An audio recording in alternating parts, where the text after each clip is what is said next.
네, 저도 아펜젤러 TV를 담당하고요. 아펜젤러 죄송합니다.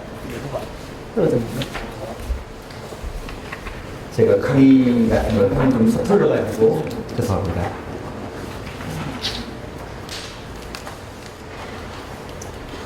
한문관을 설립하고 이제 2006년도 건축을 시작해서 지금까지 아펜젤러 기념관을 통해서 아펜젤러 선교사가 과연 어떤 분인가 이런 부분을 방문자들에게 알리는 일을 역점적으로 하고 있습니다. 우리 시대의 그 한국 기독교 역사가 130년이 지나면서 기독교에 대한 정체성, 우리 믿음의 생각자들의 그 뿌리에 대한 관심이 증대되고 있잖아요. 그런 분위기의 편성에서 우리 교회는 근대 역사 가운데 기독교 선교사들에 대한 그런 헌신적 선교 활동 이런 것들을 후대들에게 개선을 발전시키는 것이 우리 교회적 소임이다 라는 생각도 갖고 있습니다. 뭐 제가 아펜젤러를 연구한 학자도 아니고 저는 단순한 지역 군산 근방에 있는 목회자에 불과할 뿐인데 어떻게 하나님께서 저를 또 저희 교회 공동체를 이런 일을 할 수 있도록 이끌어 주셨어요. 네, 그래서 하나님께서 지난 17년 동안 우리와 함께 하시고 적재적소에 필요한 것들을 공급해 주시는 그러한 일들을 보면 참 놀랍습니다. 그런 얘기를 드리려고 하는 것은 아니고요. 전킴 선교사와 더불어서 아펜젤러는 어떤 분인가? 어쩌면 우리 군산 지역에서는 관심을 가질 만한 그러한 선교사는 아닌 것 같아요. 하지만 근대 역사에 아펜젤러와 언더우드는 뺀데야 뺄 수 없는 아주 중요한 한국 기독교 근대 선교사의 개척자잖아요. 그런 의미에서 잠시 말씀을 드리려고 합니다. 조선은 은자의 나라였습니다. 한마디로 감춰져 있는 이름도 모르는 그런 숨겨진 동양의 은자의 나라다 이렇게 말하지 않습니까? 근데요, 은자의 나라 조선은 바로 이 개항의 역사를 통해서 신문화의 꽃을 피워요. 신문화가 뭡니까? 이제 새로운 시대의 그 학감, 교감, 그리고 문명 이런 것들이 밀물처럼 들어오지 않습니까? 네.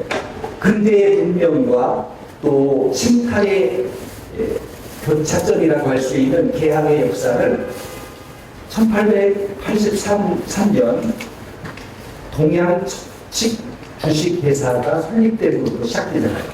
동양척직 주식회사는 한마디로 조선에 있는 토지와 자원을 수탈하는 거예요. 우리 조선과 또 대만의 수많은 자원들을 빼앗아가기 위해서 세워진 일본의 국책회사입니다. 이 회사에 의해서 일제의 수탈에 의해서 1889년인가요? 1893년에 목포가 강제적으로 개항이 되고 우리가 살고 있는 이 군산이 1899년에 개항됩니다. 그래서 우리 군산에 이렇게 수많은 일제식 건물이 잔재하는 이유가 그거예요. 그래서 근대 역사는 일제의 수탈과 더불어서 독립개몽 역사, 이게 맞물려 있어요. 순회의 양축이 있잖아요. 양바퀴가 있잖아요. 한쪽은 일제가 조선을 수탈하고, 한쪽은 여기에 맞물려서 뭐 여기 구암 만사동산 같은 곳, 뭐 이런 어떤 우리나라의 개몽운동과 독립운동이 같이 맞물려 이루어지고 있어요. 그래서 이제 우리 군산에 오면 그런 일제 수탈에 대한 그러한 여러 건물들을 우리가 많이 볼 수 있고, 근대에 우리 군산시가 그러한 일제의 잔재, 건축물들을 개보수하고 우리 군산을 근대 역사의 관광지로 탈바꿈시키는 일에 주력을 했습니다. 사실 그런 부분에 대해서 좀 부족한 것이 있다면, 일제의 수탈과 더불어서 우리의 수많은 항쟁의 역사가 있잖아요. 그런 부분에 대해서 도외시했는데, 뭐 요즘은 우리 전지킴 사업회를 통해서 뭐 영명학교나 또 3.1 만세 동산이나 또 여기 뭐 독립기념관이나 뭐 이런 것들을 세움으로 인해서 이제는 우리 군산이 사실 근대 역사의 수탈과 더불어서 개몽운동과 독립운동에 대한 그러한 양축 균형적인 그런 사업을 하는 모습을 보며 좀 우리 군산시가 하는 일에 대해서 굉장히 긍정적인 그런 인식을 개인적으로 갖고 있습니다. 어쨌든 이제 한국 교회사에서 아펜젤러가 어떤 사람이냐, 이게 핵심이잖아요. 그죠?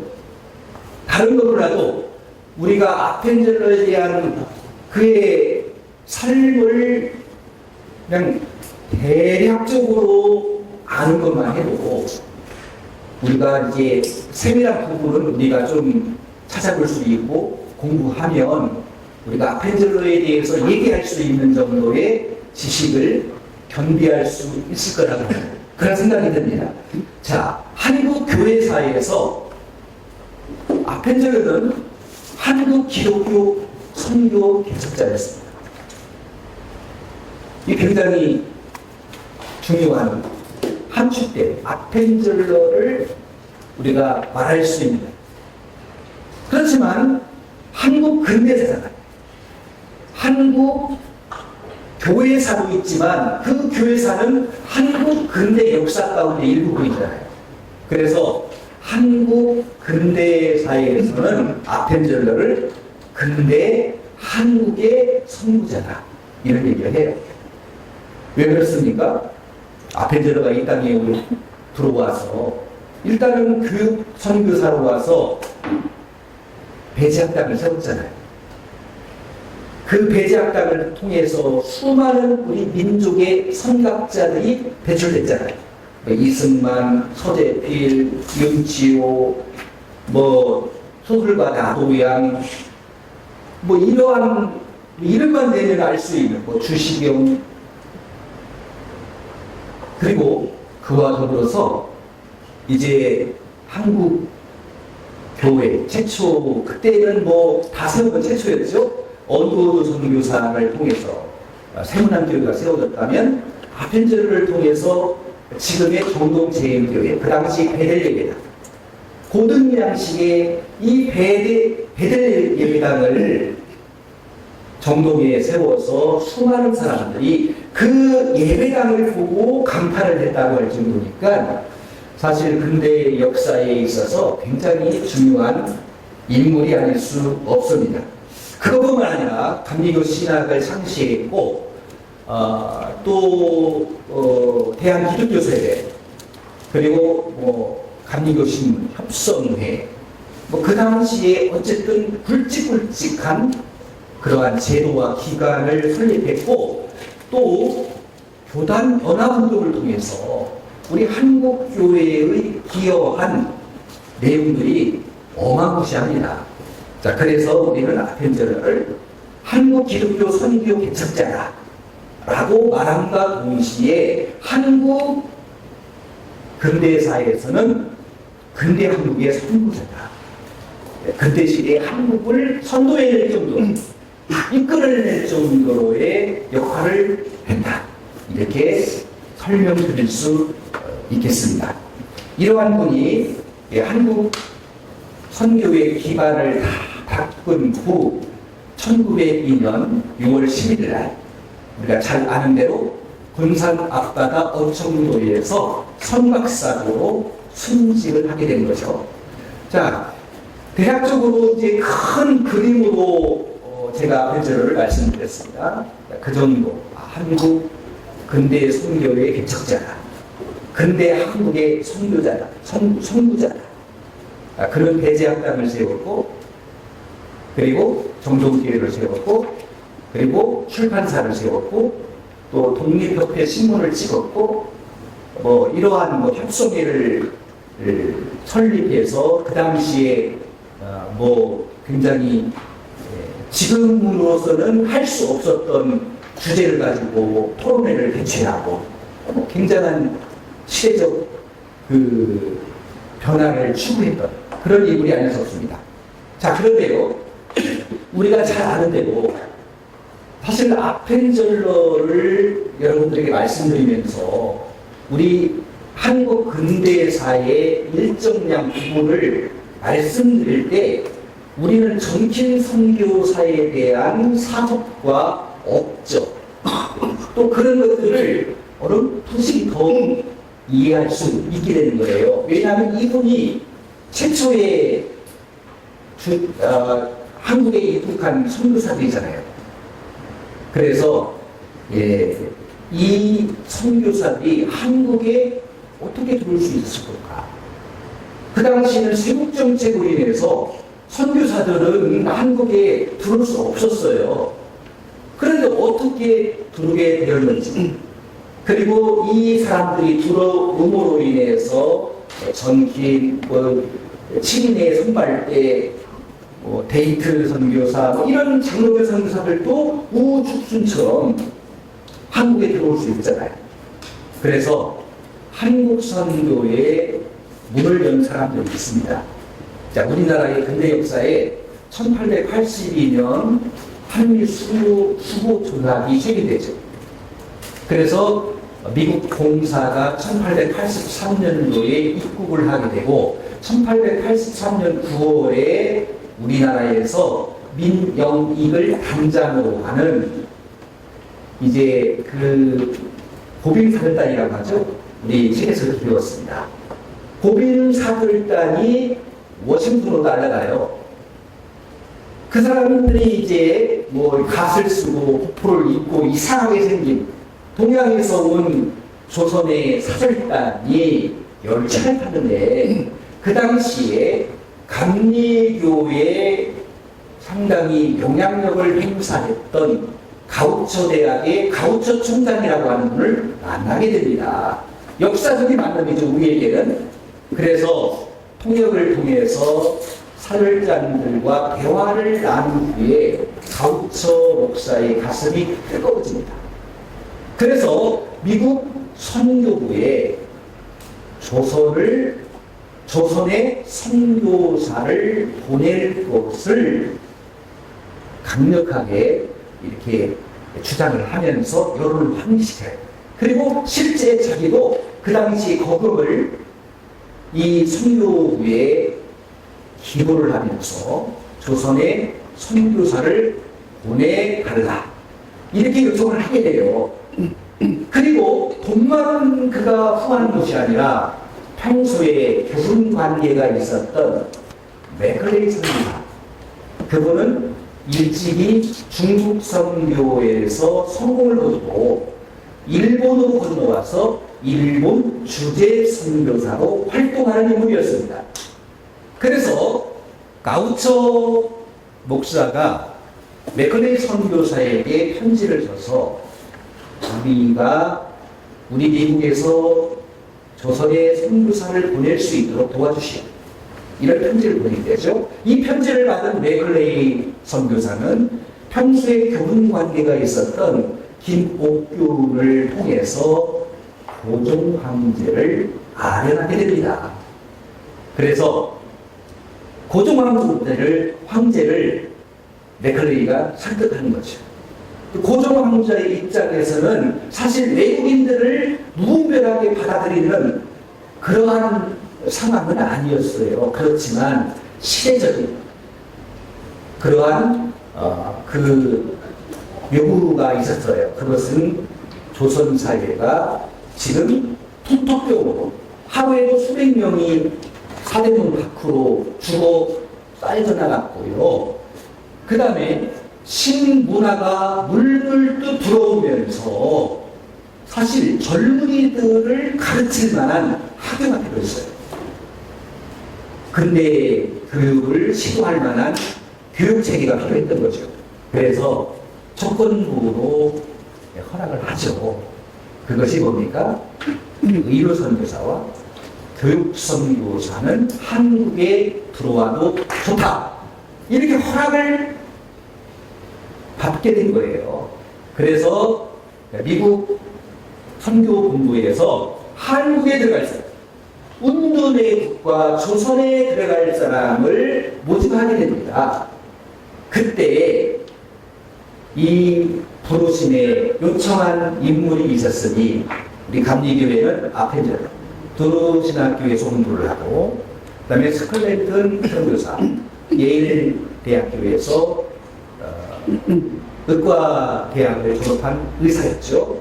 그리고 스컬렌튼 선교사의 어머니, 그분은 여성교육선교회에서 그 파송한 최초의 우리나라 여성 선교사입니다. 이분은 이화학당을 세워서 오늘날 이화여자대학교를 이렇게 만들게 되죠. 그리고 또 한 사람은 이제 그 아펜젤러의 부인 엘라 바치 여사. 그분은 1882년 12월에 아펜젤러와 결혼을 하고 다음해 2월, 3개월 만에 한국으로 남편과 함께 한국의 선교사로 파송을 받게 됩니다. 자, 이렇게 해서 이제 뭐 물론 장로교회에서는 그 총각 선교사였던 언더우드가 이 대열에 합세를 하게 되죠. 그래서 어찌됐든 이 사람들이 이제 아라비코를 타고 태평양을 건너와서 맥클레이 선교사가 활동하는 도쿄의 맥클레이 선교사 자택에서 이제 그 한국 선교에 대한 결단 파송 예배를 드립니다. 시편 121편 말씀과 132편 말씀, 내가 눈을 들어 뭐 이렇게 나의 도움이 여기서 있고 이 말씀과 더불어서 나 같은 몸부는 이 찬송을 부르고 이제 기도회를 마치면서 드디어 한국으로 가는 배를 타게 되죠. 그래서 이제 아펜젤러 선교사 일행은 1885년 4월 1일 날 도쿄에서 배를 타고 출발을 해요. 그리고 그 배가 바로 인천으로 오는 것이 아니었어요. 이제 부산을 경유해서 부산에서 잠깐 정박을 합니다. 그때 아펜젤러가 잠깐 배에서 내려서 이 부산의 비탈진 언덕을 바라보면서 뭔가 하나님이 자신을 향한 어떠한 긍정적 뭐 메시지를 주셨다 하는 뭐 일기에 그런 비슷한 내용들이 포함이 되어 있습니다. 어찌됐든 그래서 지금은 부산에 있는 분들이 아펜젤러 선교사가 가장 먼저 입국한 것은 인천이 아니라 부산이다 이런 주장을 하기도 해요. 사실 그건 별로 중요한 것은 아니지만 그쪽 지역에서는 우리 감리교회가 척박하기 때문에 그러한 아펜젤러의 첫 입국의 발을 내디디는 것을 굉장히 중요하게 여기고 있더라고요. 그래서 4월 3일 날 부산을 경유해서 다시 이 서해안 그 배길을 따라서 1885년 4월 5일 오후 3시쯤 이제 인천항에 도착을 하게 되는데요. 상당히 큰 배들이 그 당시에 운행을 했기 때문에 마침 물이 빠졌어요. 물이 빠지자 큰 배가 부두로 입항하지 못하고 그 당시에는 몇 사람을 옮겨서 함으로 태워다주는 배가 있어요. 그 배를 거룻배라고 하지 않습니까?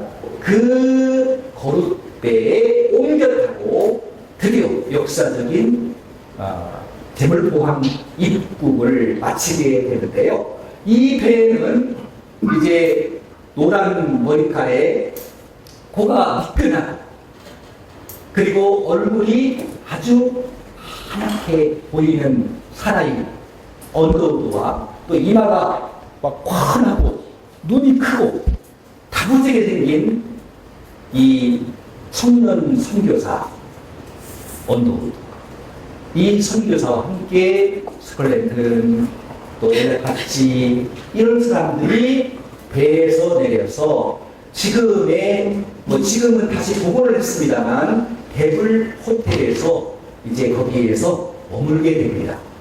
지금 인천에 가니까 데블 호텔을 다시 어떻게 그 사진을 보고 다시 그 건물을 똑같이 지어놨더라고요. 이 데블 호텔은 우리 한국 최초의 호텔이라고 하는 말이 있고요. 중요한 것은 아펜젤러 가족들이 그 당시에 갑신정변의 효율적으로 외국인들의 이러한 통행이 굉장히 불안한 시대예요. 치안도 불안했지만 또 풍토병, 또 아펜젤러의 부인은 거기에다 또 임신까지 해가지고 굉장히 음식 문제, 막 구토를 하고 고열에 그런 어려움이 있어서 미국 공사의 권고를 받고 잠시 일본으로 다시 요코하마로 돌아갑니다. 거기에서 박병표라고 하는 사람을 만나서 한글을 열심히 배우다가 이제 다시 서울로 많은 사람들이 입경한다는 소문을 듣고 아펜젤러가 먼저 들어간 스콜랜드의 편지를 받고 다시 인천을 통해서 서울로 입경하는데요. 이때가 1885년 10월 22일입니다. 네, 이렇게 해서 이제 아펜젤러 일행이 이제 완전하게 드디어 서울 정동에 선교부를 세우고 본격적인 선교를 시작하게 된 것이죠. 자, 여기까지만 개요를 말씀을 드렸는데요.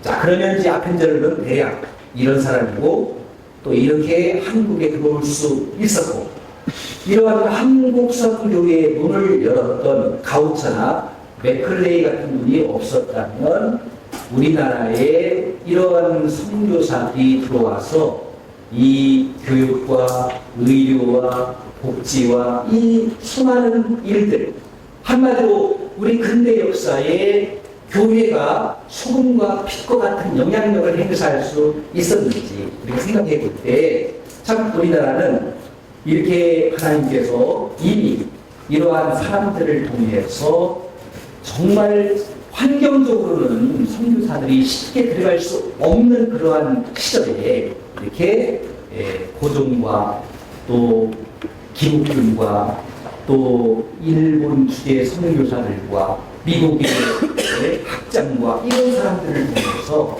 이렇게 한국 선교의 문을 열었다고 하는 것은 오늘날 우리 나라가 이렇게 복음화될 그러한 척결이 아니었는지 생각을 해봅니다. 자, 그래서 이제는 우리 아펜젤러 선교사가 이제 어떤 일을 하셨는지 간략하게 말씀을 드리겠습니다. 저희 기념관에 들어서면 가장 먼저 도드라지게 보이는 것이 뭐냐면, 크고자 하는 사람은 남을 섬겨라, 이 말입니다. 그리고 서울 정동에 있는 대제학당 박물관에 가도 현판에 입장을 하게 되면 크고자 하는 자는 남을 섬겨라. 그리고 유희대자, 당위이력, 이것도 같은 말이에요. 같은 말, 역설적 진리라고 할 수 있죠. 예. 자, 그래서 사실 이 마태복음의 한 구절 아닙니까? 근데 이 문구는 사실 잘 모르는 방문객들에게는 좀 이질적인 생소한 느낌을 가질 수 있습니다. 그렇지만 그 당시에 갓을 쓰고요, 하인까지 데리고 학교에 다녔던 개화기 양반 자제들의 모습을 보면 이 문구가 이해가 되는구나, 이해가 될 수 있습니다. 사실 배제학당의 설립자였던 아펜젤러는 이 땅에 최초의 서양식 근대식 건물인 배제학당을 세웠어요. 배제학당의 건축 양식은 르네상스식이라고 해요. 르네상스는 우리가 잘 아는 대로 14세기부터 16세기 서양의 문예 운동을 일으켰던 그런 사상 아닙니까? 그 건축물은 후에 생기는 고딕 양식과는 좀 차별화됐어요.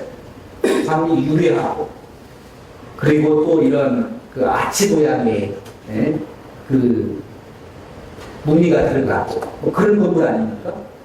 그러니까 그 한 가지만 가지고도 사실 그 당시에 서양의 새로운 신문화가 들어왔음을 보여주는 단초가 된 거죠. 건물 하나 때문에. 그래서 이 아펜젤러가 왜 근대 교육의 선구자냐, 왜 이렇게 우리가 말을 할 수 있습니까? 그것을 자신있게 말할 수 있는 근거는 그는 교육의 출발점을 스스로 행하는 데서 찾았어요. 하인들 대동하고 와서 가방 들고 다니고 숙제 다 해주고, 체육 시간에는 그냥 하인들 보내가지고 꼼차게 만들고, 어떻게 양반들이 뻘뻘 땀을 흘려 저런 것들은 아래 것들이 하는 것이지, 이러한 인식이 지배했던 그런 게 아니었습니까?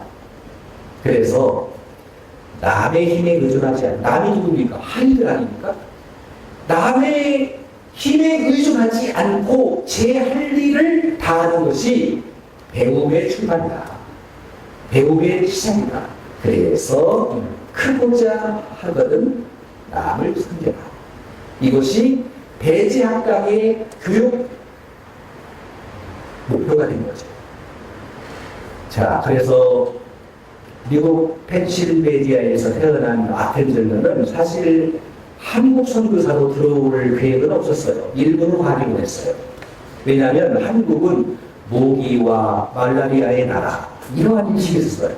그만큼 삶의 환경이 토박했고 척박했고 굉장히 부정적인 인식이, 또 우리나라 안에서는 당파 싸움으로 인해서 굉장히 혼란스러웠잖아요. 그래서 사실 아펜젤러는 일본 선교에 대한 관심이 있었는데 하나님이 펴신 거죠. 그 친구가 갑자기 개인적 일이 생겨요. 그래서 아펜젤러를 찾아와서 친구, 내가 조선의 선교사를 가지고 하나님과 맹세를 했는데 내 상황과 여건이 그렇게 되지 않았네. 친구, 나를 위해서 조선에 들어가시오. 처음에는 어리둥절 했지만 하나님께서 아펜젤러의 마음을 이끌어냅니다. 강하게 역사하셔서 사람들이 말했던 모기와 말라리아의 나라 한국에 옵니다. 그것도 학교 졸업하고 결혼하고 바로 신혼여행을 어쩌면 한국으로 마찬가지죠. 그래서 저희 기념관에 아펜젤러가 받았던 최초의 편지가 있는데요. 그것은 이제 그 엘라 같이 부인이 아버지부터 받은 편지예요. 그 내용에는 그 딸에 대한 애잔한 내용들이 거기 포함되어 있어요. 네가 결혼하고 이제 신혼의 단꿈도 펴지 못하고 한국에 갔는데 어떻게 음식은 잘 먹고 몸은 건강하느냐, 이런 내용들. 그냥 결혼하고 그냥 소명의식에 의해서 한국으로 건너오게 된 거죠. 그래서 이들은 지금 한국에 와서도 미국 공사, 후쿠라고 하는 미국 공사는 지금 한국은 외국인들이 살 만큼의 환경이 못 된다. 잠시 일본에 돌아가 있어라. 아까 제가 말씀드렸잖아요. 대구 호텔에서 이제 갑신정변 후유증으로 치안이 불안했기 때문에 관망하고 있다가 그 환경이 극도로 악화되자 일본으로 갔다가 다시 돌아갔다고 했잖아요. 뭐 그럴 정도였습니다. 그런데 이제 어쨌든 1985년 10월 달에 서울에 입성을 해서 정동에 보금자리를 정하고 본격적인 선교 활동을 했는데요. 예, 감리교 목사였던 그는 전도보다는 물론 이제 그의 정체성은 선교예요. 그가 조선에 들어온 본질적 목적은 선교입니다. 복음 전파입니다. 하지만 그 당시에는 직접적인 선교 활동이 불허되는 그런 게 아니었습니까?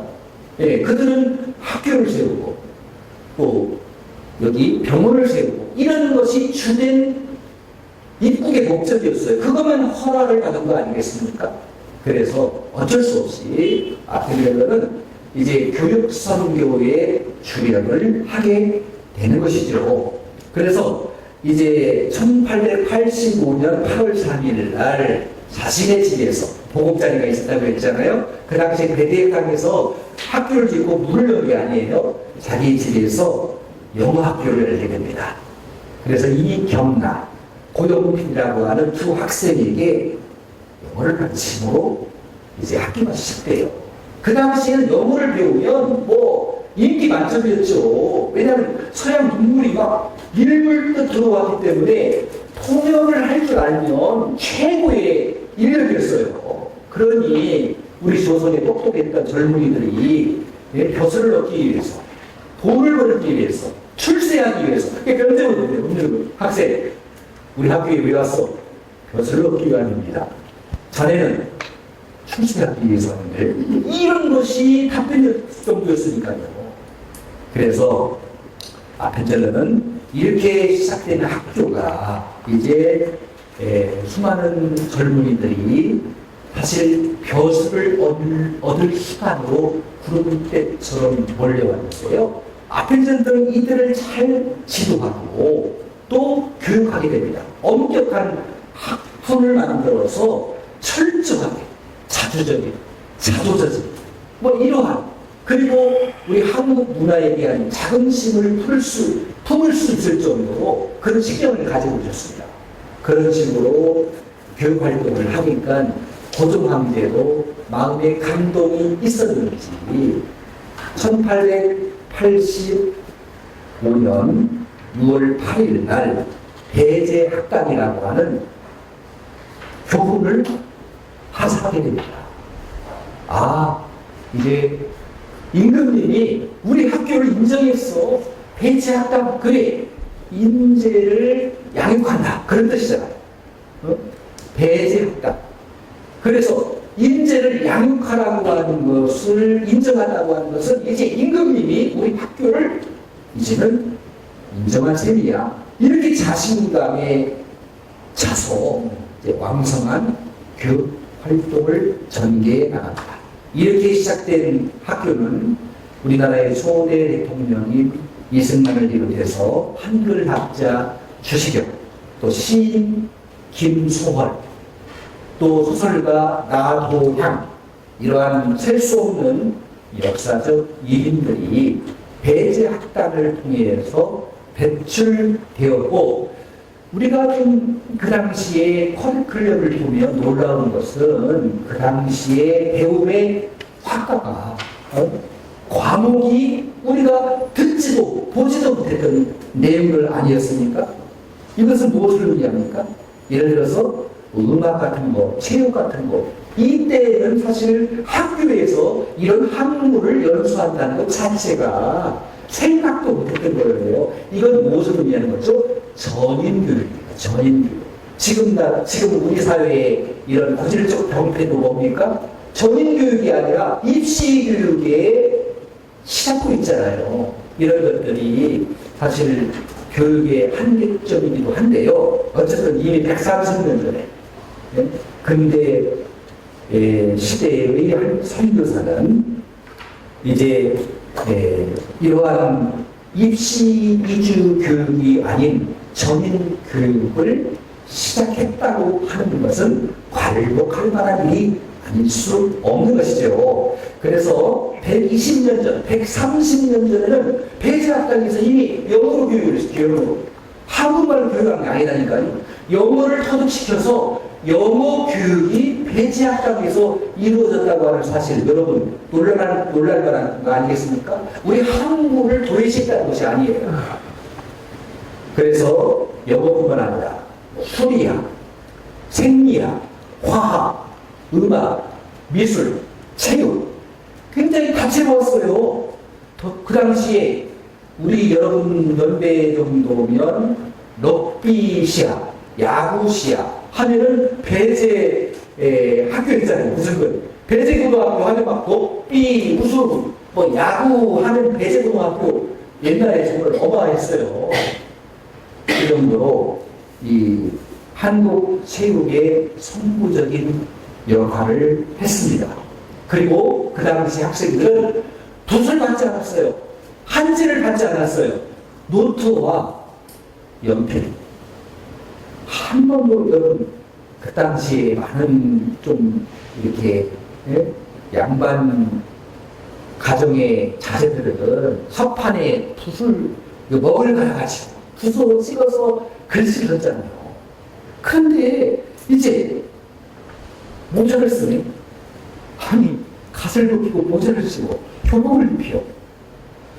이 스승입니까? 근데 교실에 피아노가 들어가요. 피아노, 최초의 피아노. 뭐 이런 다양한 음악 활동, 이런 것들이 시작하는 것들은 사실 우리 근대 시민들이 최초로 경험할 수 있었던 개혁의 순간이었다. 실제적으로 윤치호는 이런 고백을 해요. 그들이 가진 물건 중에서는 신기한 물건이 있었는데 나무 같은 이 나무 뿌레기 같은 것을 가지고 그들은 글씨를 쓴다. 나무 뿌레기 끝에는 또 석탄 조가리가 들어있고 이렇게 해서 그것이 알고 보니 연필이었다. 이런 얘기. 사실 그것은 부시맨이 코라병을 처음 봤을 때 이게 뭐요? 뭐 이런 식이 아니었을까요? 그런 생각을 해봅니다. 자, 어쨌든 이제 아펜젤러는 그 당시에 서양식 근대 교육을 행하면서 우리 한국의 역사와 전통 그리고 학문을 절대 폄하하지 않았습니다. 그 당시에 교과서에는 서양식 해부학, 유생학, 화학, 수학 이런 것도 있었지만 또 우리가 잘 아는 대로 그 당시에 뭐 유몽천자, 삼인필지 혹은 진리변도 산자경, 산술신편, 만국사 저희 그 기념관에도 이러한 배제학당에서 배웠던 교과목을 원고를 전시해 놓기도 했는데요. 개학이 교과서를 통해서 우리 민족의 유구한 역사와 전통이 잠겨 있었던 학문도 겸하여 가졌다. 그러니까 사실 아펜젤러 선교사, 왜냐하면 우리가 잘 알 수는 없지만 서양 선교사들은 사실 그 당시에 인텔리라니까 최고의 학문과 또 부유한 가정에서 자라는 사람들도 많이 있었고 그럼에도 불구하고 아펜젤러 선교사는 이 땅에 우리 한국 사회의 역사와 전통을 인정했고 또 그도 겸허한 자세로 이렇게 학생들을 대했다고 하는 그러한 근거가 많이 남아 있었습니다. 수업료를 낼 수 없는 아이들도 있었대요. 수업료를 낼 수 없는 학생들에게 어떻게 합니까? 그것을 면제해 줄 수가 없었어요. 왜? 형평성 원칙을 적용했기 때문에. 그래서 아펜젤러는 배제학당은 그 본관 옆에 산문출판사, 그러니까 영어와 한문과 그 한글 세 가지 그런 활자로 출판사를 만들어내요. 그래서 그 당시에는 유수한 책들은 다 외국에서 인쇄를 해왔어요. 그런데 우리나라가 이렇게 근대기 서양의 문물이 들어오면서 굉장히 출판물의 필요성을 인식하게 됐고 이것이 필요함을 깨닫게 돼요. 그래서 아펜젤러는 두 가지 일을 일거양득이죠. 건물을 지어서 이제 엄청나게 많이 수요가 필요한 인쇄물을 직접 거기서 찍어냅니다. 교과서뿐만 아니라 한글 성경, 그다음 독립신문 이런 것도 찍어내고 한편 돈이 없어서 참 여기에는 공부에 자질이 있는 자제인데 너무 가난해요. 이 학생들에게는 이제 밤에 일을 시켰어요.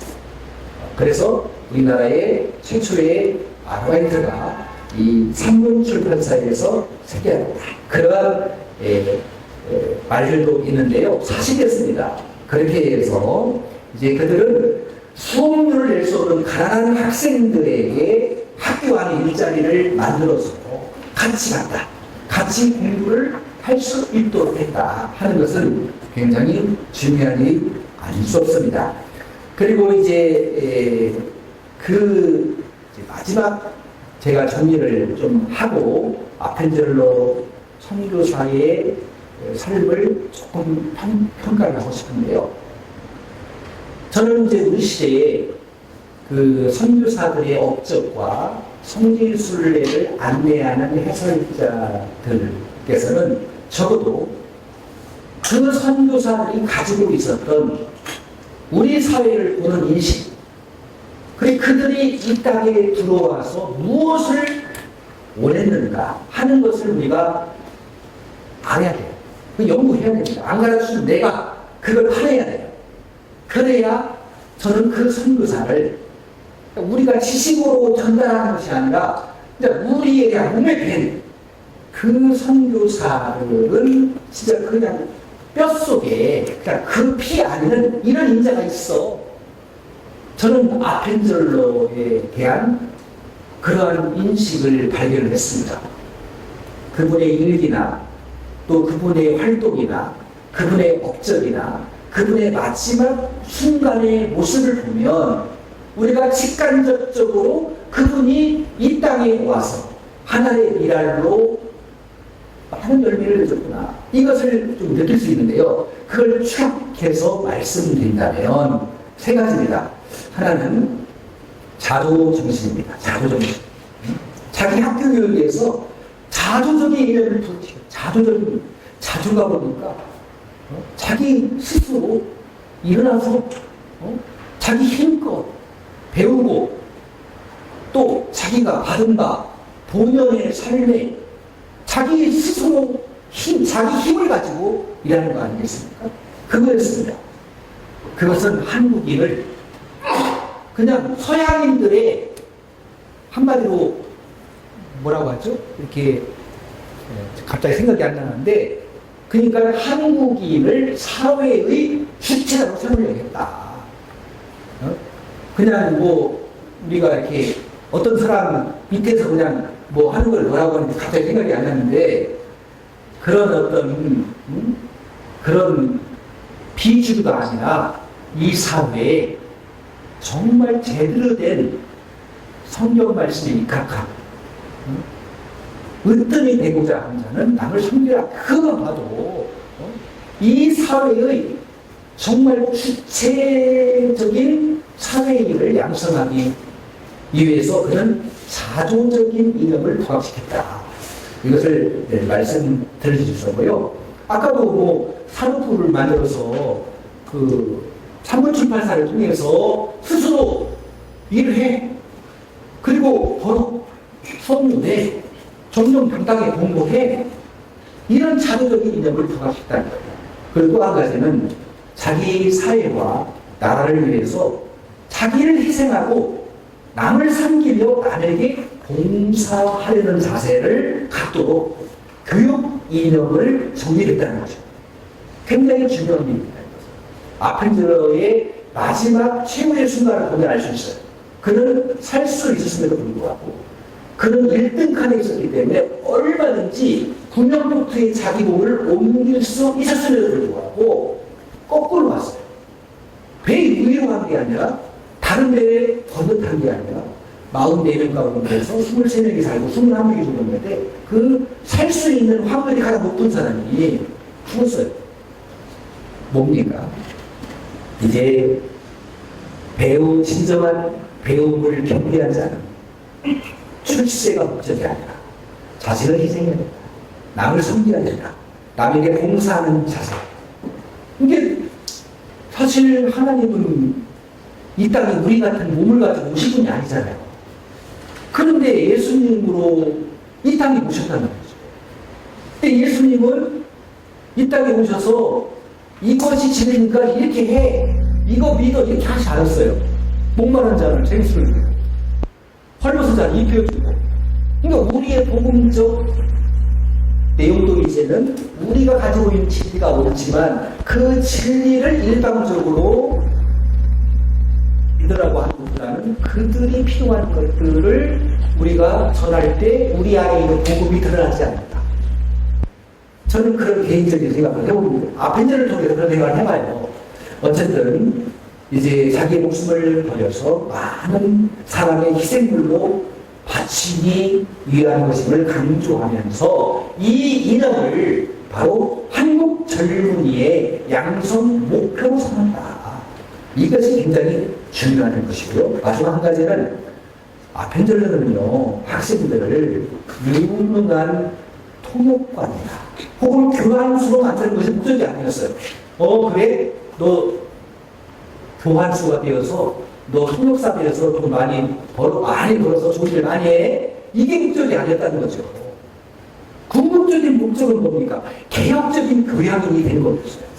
그 시대에 그때의 주류 사회가 가지고 있는 그런 것들을 철폐하고 개혁적인 이 나라를 살리고 그것이 복음 아닙니까? 하나님의 복음이 사실은 가장 개혁적인 이 세상을 탈바꿈시킬 수 있는 유일한 수단으로 그런 깨달은 거죠. 그래서 한국에 보니까 이 나라는 몽둥이로 사람을 다스리고 아펜젤러로 보니까 그래요. 사람들이 술과 그리고 무당에 쩔어 있어. 제대로 된 종교가 없어. 아펜젤러가 딱 판단하니까 답이 나오는 거예요. 답이. 그래서 그는 배제학당을 통해서 그냥 기술자를 양성하는 것이 아니라 개혁적인 교양에 개혁적인 것은 신문화 가운데 가장 최고가 뭡니까? 기독교 아닙니까? 기독교가 학교를 세우고 또 병원을 세우고 신문을 발간해가지고 계몽운동을 일으키고 우리 사회의 근대 역사에 기독교가 없었다면 우리나라가 이렇게 잘 살 수 있겠다는 생각이 있으면 우리가 알 수 있는 거잖아요. 그래서 전국 각지에서 현 상태를 개선하기 위해 찾아온 사람들을 구원하기 위해서 초임을 다하는 그리고 사람들을 양성하는데 개혁적인 유능한 젊은이를 양성하는 데 목적을 두었다. 그리고 이제 마지막으로 덧붙이고 싶은 것은 그런 학생들이 자기 전통을 충실하게 이해하는 기반에 의해서 서로의 이른바 괴화된 문명을 수용하도록 하는 교육이 필요하다. 그러니까 우리나라의 역사와 전통 그리고 근대 나라의 이제 그 서양 문명에 이러한 앞서가는 그런 문명을 서로 균형감 있게 네. 그래서 아펜젤러의 일기에는 재미난 얘기가 있어요. 그게 뭐냐면 마지막으로 말씀드려요. 이 나라 사람들을 너무나 이렇게 가까이에서 판단하지마 멀쩡한지 보면 이 사람들 조상들이 만들어 놓은 자기 글씨 이런 걸 봐. 꼭 이 사람들의 문화를 보면 파고들면 들수록 이렇게 뭐라고 하더라요? 무슨 제가 갑자기 오늘 생각이 안 나는데 하여간 재미있는 표현을 합니다. 참 신비한 나라다. 양파 같은 벗기면 이 나라가 품고 있는 그런 알맹이가 참 굉장히 신비할 정도로, 할 정도로 우리나라의 문화와 전통을 인정하고 학생들이 그러한 자긍심을 가지고 그 토대에 서양 문명을 발전시켜야 한다. 이런 것을 가르쳤다는 것입니다. 자, 이렇게 해서 아펜젤로가 물론 이제 가장 중요한 것은 저는 말씀드리지 않았지만 그것은 이제 한글 성경이거든요. 왜냐하면 그 당시에 도외시된 한글, 잠자고 있었던 한글을 깨워서 한글을 보니까 대단하거든요. 과학적이고 체육적이고 너무 쉽고 단순한 이런 글자가 어디냐 말이에요. 그래서 감리기 위해서는 아펜젤로가 그런 제안을 합니다. 한국에 출판되는 모든 책들은 다 한글이다. 영어로 하지 않는다. 그래서 성서 번역자 이용을 결성합니다. 아펜젤로, 언더우드, 또 게일, 레이놀드, 그 다음에 한 사람 존스, 이 5명이 이제 성경 번역자 이용을 결성해가지고 점진적으로 한글 성경을 번역하게 돼요. 그래서 1905년도에 완성되고 신약이 1911년도에 구약이 완성되는 거예요. 그 일을 하기 위해서 목포로 가다가 아펜젤로가 1902년 6월 11일 날 그 레이놀드 선교사가 목포에 살고 있잖아요. 레이놀드 선교사 하면은 성경 번역에 아주 우리나라에서 총체적인 가장 뛰어난 그런 한글 성경 번역자 아니겠습니까? 거기에서 이제 돌아가면서 이게 위원회가 열렸어요. 그래서 거기 가다가 군산 앞바다에서 구마가와 마루호를 타고 가다가 또 목포에서 올라오는 기소가 마루호와 정면 충돌합니다. 말씀드렸듯이 아펜젤로는 충분히 할 수도 있었지만 자기 조서가 있었던, 그러니까 아펜젤로가 있기까지는 주변에서 한글 번역에 도움을 주었던 지식인 한국 조사라고 하죠. 조사. 다 조사들이 다 옆에 있어요. 물론 언어도 있고 메일도 다 있고 그 사람을 살리기 위해서, 그리고 정신여고 여학생이 자기의 보호 아래 있었기 때문에 그들을 살리기 위해서 산둥실로 내려갔다. 볼비 회사, 미국 태광회사 사장님의 볼비 증언이 그렇습니다. 그래서 아펜젤로는 더 이상 그 조선교와 정신여고 여학생들과 더 이상 물 밖에서 그의 얼굴을 볼 수 없었다 하는 것이 1902년 8월 달에 신학 원고라고 하는 신문에 보도된 내용이기도 합니다. 그래서 아펜젤로는 이렇게 참 많은 일들을 남겼지만 사실 너무나 많은 일을 했음에도 불구하고 아직 할 일이 너무 많이 남았었어요. 그럼에도 불구하고 하나님을 데려갔다는 말이에요. 그것이 하나님의 뜻이었다면 도대체 우리 이 죽음을 어떻게 받아내야 되는 것인가? 그건 개인적으로 아펜젤로가 이렇게 왕성을 활동하고 우리 근대 기독교 역사의 선구적인 일들을 놓고 그 즈음에 불러가심으로 인해서 정말 우리에게 정말 깨끗하고 또 아펜젤로의 이 뜨거운 열정을 우리들에게 고스란히 우리 시에 남겨두고 갔기 때문에 저는 아펜젤로에 내려낸 것이 아닌가 그런 생각을 하면서 그것으로 오늘 강의를 마치도록 하겠습니다. 감사합니다.